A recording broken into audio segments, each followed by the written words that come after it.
Semi Bird defrauded the U.S. Army. He admitted to it.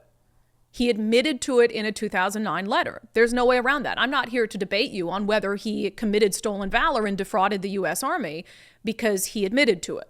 So that's not a debate I'm open to having. Now, Jason's article goes into a lot of different things. In fact, 2 Army Green Berets came out and spoke to Jason Rantz, basically saying that Semi Bird is a fraud.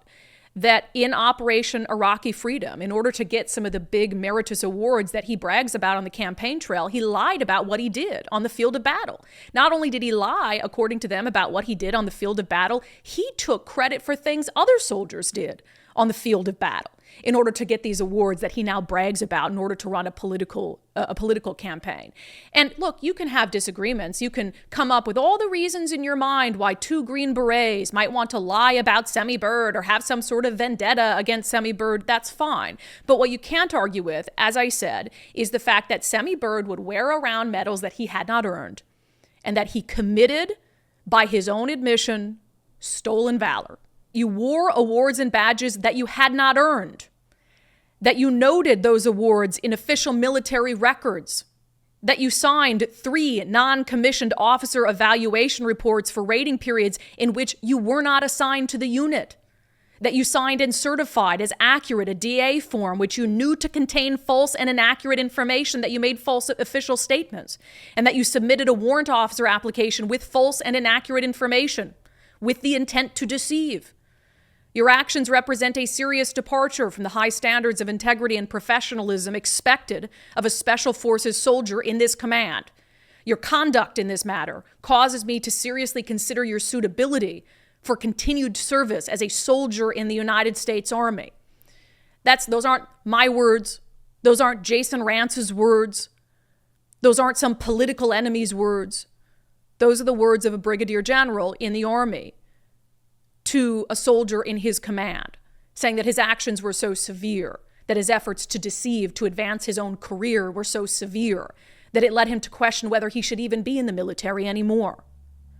And per that letter, Semi Bird was expected to respond within 7 days. Jason Rantz also got his hands on the letter that Semi Bird, signed, sealed, delivered, sent back to the U.S. Department of Defense. In that letter, in no uncertain terms, he admits that his actions were nothing short of fraudulent. He says, I have received and read the general officer's memorandum of reprimand and fully understand the gravity and seriousness of what has transpired. I first and foremost accept full responsibility for my actions. There are no excuses for my actions, and this memorandum is not intended to make any. The intent of this memorandum is to acknowledge the fact that I submitted false and inaccurate information in my warrant officer packet to include false NCOERs in order to compensate for unrated time and meet the requirements for the program. My actions constitute nothing less than a fraud against the United States Army, plain and simple. It is stolen valor by his own admission. Are we in a place where we tolerate stolen valor because we happen to support a political candidate? Again, this isn't open for debate. I'm not debating anyone. I'm not debating trolls on the internet about whether Semi Bird did these things. Semi Bird admitted to doing these things in black and white. He admitted to doing these things long before he knew he was going to launch a gubernatorial campaign. It's not like Jason Rantz went back in time and forced Semi Bird to commit stolen valor so he could write about it in 2024 in the lead up to a primary election. Give me a freaking break. It's disgusting. And I wouldn't tolerate it from anyone running for public office. If anything even resembling stolen valor came out about Dave Reichert, I would rescind my endorsement of him in 1 second flat. I wouldn't even give him the courtesy of a phone call. And the last time we had an incident of stolen valor in this state was State Representative Clyde Shavers, a Democrat. We talked about that every freaking day on this show, urging him to resign, urging the Democratic Party to speak up. Clyde Shavers lied about his military service, and he's still serving today as a state representative because the Democratic Party has no moral compass. I would ask the Republican Party, which continues to speak out about Clyde Shavers holding a seat in the state house. I would ask the Republican Party if they have a moral compass. If they're going to accept that our standards have fallen so low. Now, don't get me wrong. Again, Semi Bird isn't going to be the governor of Washington State. He's just not. He's still polling in single digits. I didn't do that to him. I'm going to get into this in a moment. What a whiner he is. Like, welcome to the big leagues. This is the kind of criticism that comes with running a gubernatorial campaign, similar to the criticism that we levy almost every day on this show against Bob Ferguson. So again, let's not debate it. It happened. The question is, do you care? And the question is, to what extent does the Republican Party care about the people it continues to prop up? This has nothing to do with who I think will win. It has everything to do with right and wrong.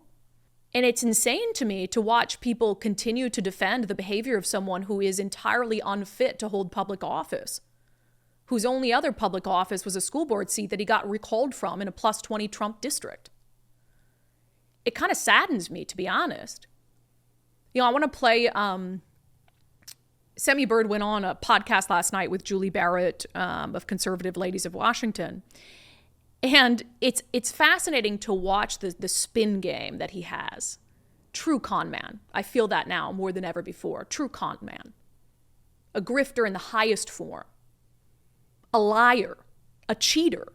Now they're taking a reprimand that happened, a reprimand, not judicial punishment in any way whatsoever, but an administrative action that was located in a restricted file, but yet it was out there. Jason Rance has that document, and he called me on a Memorial Day weekend on a Friday and loads that on me.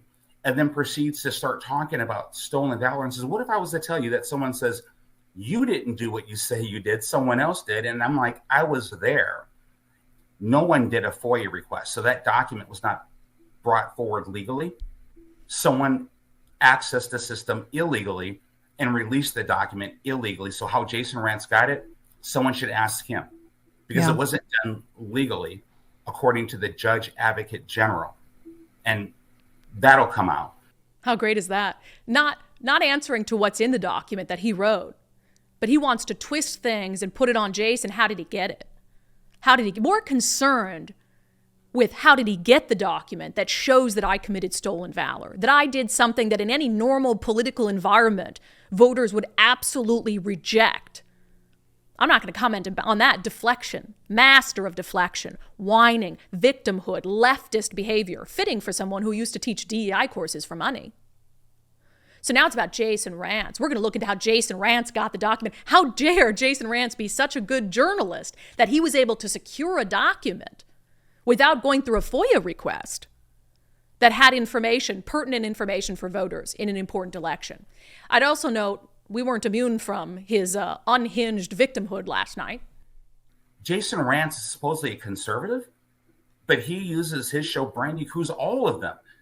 I got in the way of Dave Reichert, and so now they will ruin my life. First of all, you're not getting in the way of Dave Reichert. You're not polling in double digits. You're not getting in the way of anyone. You exist in the race because you have every right to run, but what you have is a circle jerk of supporters who have convinced themselves, similar to Lauren Culp, that you have more support than you have when you've raised virtually no money. So you're not getting in Dave Reichert's way. Not at all. I got in the way of Dave Reichert, and so now they will ruin my life. You ruined your own life. You ruined your own life when you lied about being court-martialed and said it was your cousin with the same name. You ruined your own life when you defrauded a bank by using your father's information. You ruined your own life when you failed to return a uniform and a gun that had been issued to you by a law enforcement agency. You ruined your own life when you admittedly defrauded the U.S. military in an act of stolen valor.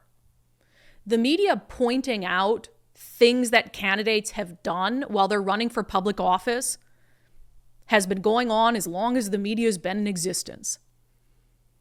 But Semi Bird is a master of spin. Master of it. I mean, I don't think he's a master. I think it's actually kind of hilarious, the amount of spin he's willing to achieve that people will continue to buy into. Walter Cronkite could rise from his grave today and personally do an expose on Semi Bird And he would suggest Walter Cronkite isn't a reliable journalist. And for Semi Bird, and this is why it's personal today, to try to turn people against me. Semi, I've been doing this in this market for 15 years. And I have done this job with integrity. I have done this job fairly. And that's why people respect me. You're not going to come on the scene and in a year try to poison that. You can't. You can't accomplish it. You'll go into the dustbin of Washington politics after the August primary. And we'll continue to do this show. Just as we have been. And I'll continue to do this reporting just as I have been for 15 years. So will Jason Rantz. So will Lori Hoffman. You notice every time something comes out about Semi Bird that is factually true and undeniable, he plays the victim. If it's Ari Hoffman who does it, Ari Hoffman's in the pocket of the establishment. If it's Jason Rantz who does it, Jason Rantz is in the pocket of the establishment. He's a Democrat. He's a wolf in sheep's clothing. I do it, Brandi Kruse is a socialist. She can't be trusted. She's trying to ruin my life. At some point, Semi, it's just you. At some point, it's just you. And I'll say that even before Dave Reichert entered the race, I didn't support your campaign. I might not have said so publicly, but I wouldn't have supported it for a second. You know why? Because I've had your number from the second that you lied about being court-martialed. From the second you said, that's my cousin by the same name. I had your number then, and I had your number when I listened to 911 calls of you berating dispatchers, of you throwing your wealth in the face of dispatchers. I've known who you were from day one. We have trespassers who are blaring loud music on our private road in our driveway, loud music blaring, private road, $2 million house overlooking the city and the river. I need to know, is the city giving me the finger and telling me no? So you have Captain Chris Lee. Mm-hmm. You give him my name, and I want an answer to this. John Bruce, give him my name. He's the chief of police, in case you're not aware. I want an answer. I want an answer. The first lady said there's an officer here, which was a lie. And now you're saying there's a police officer in the area. So there is an officer that's dispatched and arrived. He just pulled up. I'll take care of it myself. Okay. At some point, you have to look at the man and say, hey, you're not who you say you are. You're not who you say you are. You might be able to get on stage and wax poetic about the Constitution. Good for you. I can memorize a book as well.